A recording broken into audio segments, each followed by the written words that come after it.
Alright, we're looking at the sword, and a few things we want to keep in mind when we deal with the sword.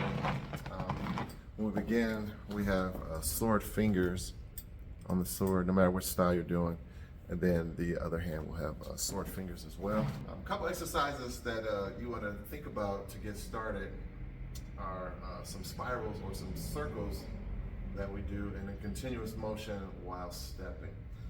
So I like to start with sword in the right hand, and we've got the left sword fingers. We're going to have them either on the wrist, as if we're taking the pulse, depending on the direction of the sword, or on the back of the hand, or the outer side. Depends on what the sword is doing. This first exercise, we're doing big circles, vertical circles. So I'm going to start with the sword behind me, and I want to step with the leg that is the rear leg. In this particular case, it'll be my left leg, as the sword is to my left. So once I step, the generation of motion created by the stepping powers the sword to come up and around. But it's not going to stop. I'm going to turn this ganti in, come down to the right, and then as the sword gets close to my leg, I step with the right foot leading it across. So we step, drawing, slicing, step, slicing. So I always want to think about the angle of the sword, or should I say the sword not being angled. So it should always be straight when we're slicing this way, or if we're slicing across, it'll be straight and flat this way. So in other words, no weird angles. You can't slice like this unless you're moving at that particular angle. So I always think about slicing no matter what we're doing, unless you're stabbing or doing a butt technique. But when the sword's coming across, you're slicing the air. You're using the whole body, keeping the wrist nice and relaxed, slicing the air. As we're coming across this way, the stepping and the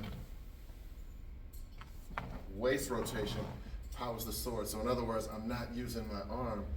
Now I can add to it with the arm after I generate the motion from the legs, but really I want the legs, the stepping, to power that. So when the sword's on my left, the palm is down. We step. I step. The sword comes back on my right. I'll turn this way so you can see. As it comes back on the right, we turn the wrist, so now the palm is up. And the wrist should be relaxed so that no matter which way you're going, the sword will be straight and connected to the body. Now we'll combine those two. I can come across this first one, and then turn it and come up and over for a second. And across, then up and over. So come this way. Slice, slice. We can vary those in different configurations throughout our exercise. So maybe I can come up, and then across, and then across, and then up, and then across, and then up, across. Another variation that I just demonstrated is not only coming across and stepping this way, but also coming down, stepping back, stepping back, stepping back, stepping back. Step forward, forward, cross, cross, back, back, cross back, and then forward over the top. Come forward over the top, turn, step back, forward, and then turn the wrist forward.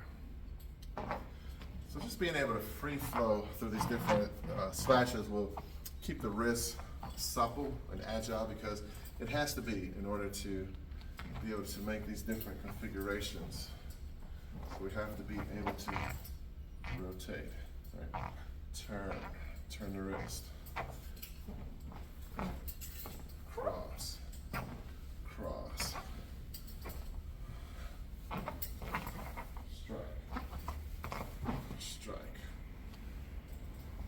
using the body, using the dantian. Once you have those motions down, the sideways stepping forward, turn the wrist, stepping up, back, stepping up, forward, sideways back, and then forward, stepping, forward, stepping.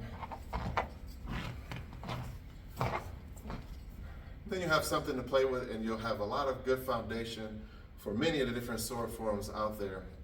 Plus, you'll be creative in a way that can be spontaneous, whether you're sparring or just doing free forms where you have your imaginary targets and you're either blocking and deflecting and slicing after. Just being able to move. Thank you.